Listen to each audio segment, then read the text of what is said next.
பீத்ரா இன்றைக்கும் சொன்னீங்க எல்லா காந்தியோட உதவியே 4 மணி பஸ் ஏகாமே இல்லை 4 மணி பஸ் பீத்ரா 4 மணி பஸ் பீத்ரா இன்றைக்கும் சொன்னீங்க 4 மணி பஸ் பீத்ரா அட நீயோனே 7 மணி பஸ் எப்போ பீத்துவே இனி 7 மணி பஸ் தான் அதுவும் இன்றைக்கு ரொம்ப பிரச்சனை காரணமாக பார்க்க முடியாது கதை அடிப்படுவேன் ஓ அல்லாமே அப்படியா அவன் இன்டர்வியூ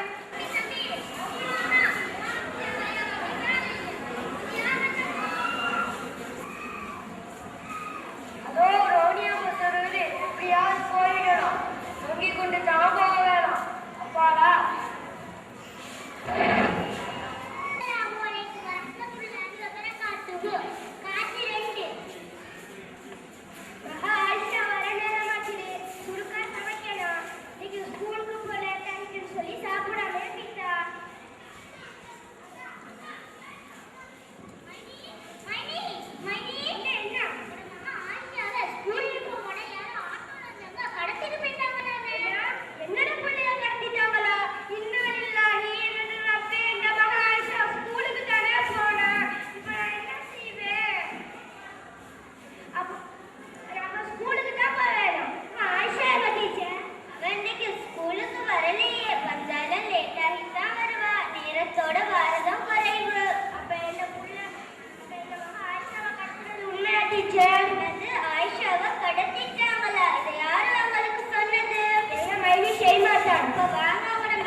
بالله من الشيطان الرجيم بسم الله الرحمن الرحيم نعم الدين جزاك الله خيرا والله إن الإنسان لفي خسر إلا الذين آمنوا وعملوا الصالحات وتواصوا بالحق وتواصوا بالصبر بسم الله الرحمن الرحيم إذا جاء نصر الله والفتح ورأيت الناس يدخلون في دين الله أفواجا فسبح بحمد ربك واستغفره إنه كان توابا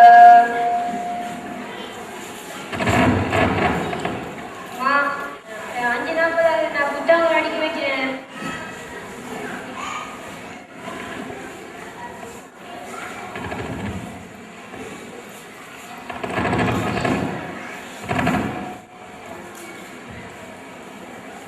இங்கிலீஷ், ஜியோகிரபி, தமிழ், சிங்களம், இஸ்லாம்.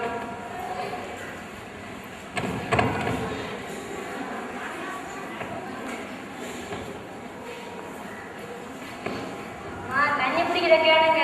படத்துக்கு பக்கத்துல இருக்குது. சரி, நான் குளத்துல தண்ணி பிடிச்சிருக்கேன்.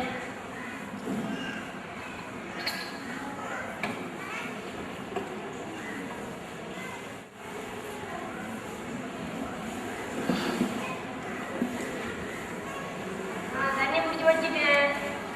கடைக்கு போக சாப்பாடு வாங்கி போகணுமா? இல்லம்மா, நான் ரொட்டி சுட்டு வச்சுக்கிறேன். சம்பல் தொட்டு தின்னுங்க. சரி.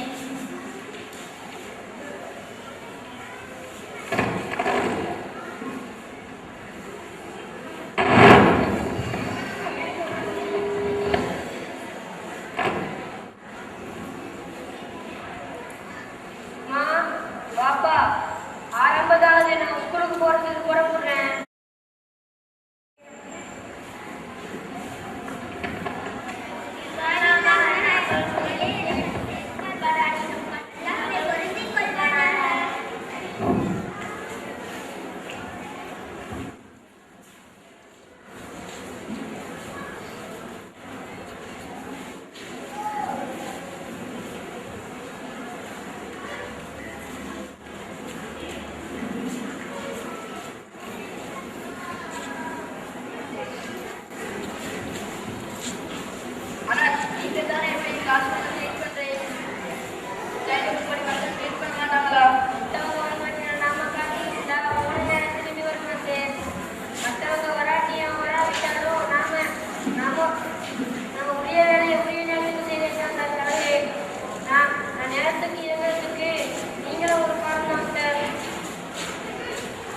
நேரத்தோடு பொறுப்போடு ஒதுக்குள்ள வாழ்ந்தாதான் நல்ல காரியங்களை செய்ய முடியுது. நீங்க தான் இன்னைக்கு காலை கூட்டத்துல நடத்துன்னு சொல்றேன். நான் எதை சொல்ல நேரத்தை மாணவர்களுக்கு சொல்லுவோம். இது காலை உள்ள ஆசான்களே, மாணவர்களே, உங்கள் அனைவருக்கும் அஸ்ஸலாமு அலைக்கும் வரஹ்மத்துல்லாஹி வபரகாத்துஹு.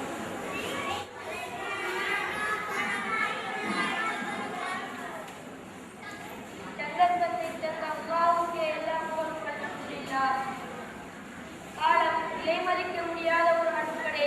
இதனை நாம் கவனமாக பயன்படுத்த வேண்டும். காலத்தால் செய்கின்ற நம் ஒவ்வொரு காரியங்களையும் அல்லாஹ்வால் பதியப்படாமல் கொள்வதில்லை. ஒரு நாள்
யூனிவர்சிட்டிக்கு சென்றவர் பரீட்சையில் கலந்து கொண்டாரா?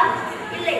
அவரின் நேர முகாமைத்துவத்தில் ஏற்பட்ட கவனையினம் அவரை விபத்துக்குள்ளாக்கி வைத்தியசாலையில் அல்லவா கொண்டு போய் சேர்த்தது.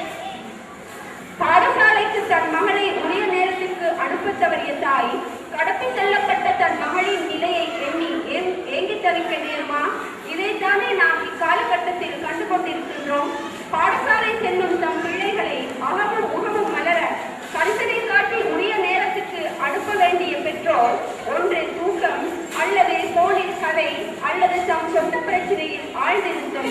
இவ்வாறு இருக்கையில் அந்த பிள்ளையின் உள்ளம் கற்றலை கேட்குமா? பாடசாலை ஆசிரியர்களே, உங்களுக்கு வழங்கப்பட்ட கடமை நேரம் கண்ணியமானது, ஓர் உயிர் தொடர்பானது. இந்த நேரத்தை கண்டித்தான் உங்கள் சம்பளமும் வழங்கப்படுகிறது. உங்களது சம்பளத்தை நீங்கள் ஹலாலாகவும் மாற்றலாம், ஹராமாகவும் மாற்றலாம், இல்லையா? ஆசிரியர் உரிய நேரம் உரிய பாடத்துக்கு போகாத வகுப்பறையில் அநியாயமாக ஒரு மாணவன் தாக்கப்பட்டுள்ளானே, இதற்கு யார் பொறுப்பு? நிதானமாக சிந்தித்து பாருங்கள். ஒருவரின் நேர முகாமைத்துவ பிரதமனையால் எத்தனை பேர் துன்பமும் அதிருப்தியும் அடைகிறார்கள் என்பதை கண்டிருக்கிறீர்கள் அல்லவா? ஒரு தாயின் வழிகாட்டலில் ஒரு தந்தையின் வழிப்படுத்தலில் நேரத்தை திட்டமிட்டு நேர முகாமைத்துவ வேரோட்டம் உள்ளத்தில் ஊடுருவிய மாணவனால் பெற்றோர், ஆசிரியர், அதிபர் ஆகியோரின் கண்களுக்கு குளிர்ச்சியாக வந்த மாணவனின் செயற்பாடுகளினால் நம் கண்களும் குளிர்ந்ததை வெட்டி பார்க்கிறேன். இதற்கு என்ன காரணம்? நெஞ்சமதில் கொஞ்சம் வைத்து சிந்திப்போம். மணிக்கூடு ஓடும் ஓடு நேரமே எங்களின் வாழ்வு. அல்லாஹ் எங்களின் இறுதி